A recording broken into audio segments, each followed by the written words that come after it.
My name's Rosie and I'm a Fisheries Manager with the Department of Natural Resources and Environment Tasmania. I get to keep up to date with the world-leading science that people like IMAS are doing for us, but I actually still get to chat to people, wreck fishers on the phone, go visit the commercial fishers and take into account some of those social and economic considerations as well.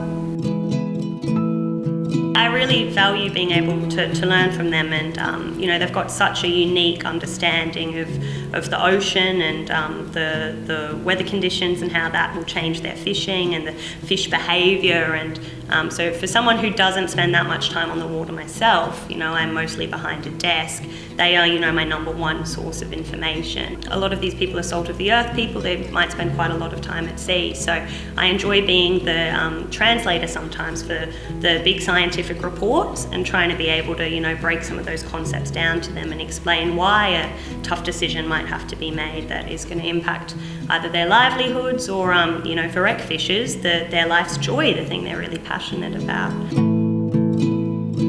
I've been working in fisheries management for the best part of a decade now.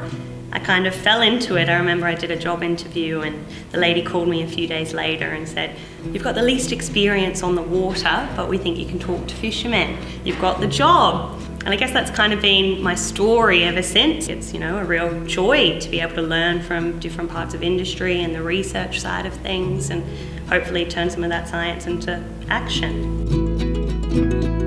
When I left high school, I knew I wanted to go to uni and do science. I wanted to go on all the subjects that allowed you to go on field trips. I wanted to be outside of the campus. So I did ecology, but I actually, I ended up working as a research assistant in paleoecology. So I was stuck in a dark room for days on end looking at pollen grains under the microscope. That was the moment I was like, I need to, go into something different. And I think it's worked out pretty well for me since.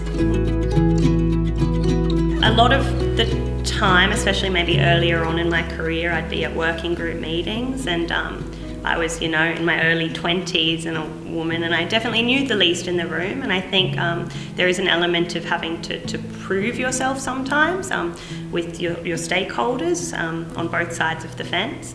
But I think it's, everyone always has treated me with a lot of respect, and I think it's definitely an industry where I would encourage women to picture themselves in the future. I've become a member of Women in Seafood, the organisation, and that's been really great to meet women working on the business side of things, meeting other early career researchers, and I'm excited to see, in the next 10, 20, 30 years, what the workforce looks like. And I feel like I'm still learning so much and growing, and I think we still have so much potential to be doing things better, and I guess that's the exciting thing that makes me want to stay in the game.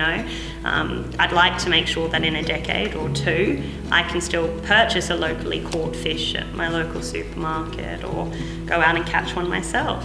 So I guess that's kind of the thing that motivates me.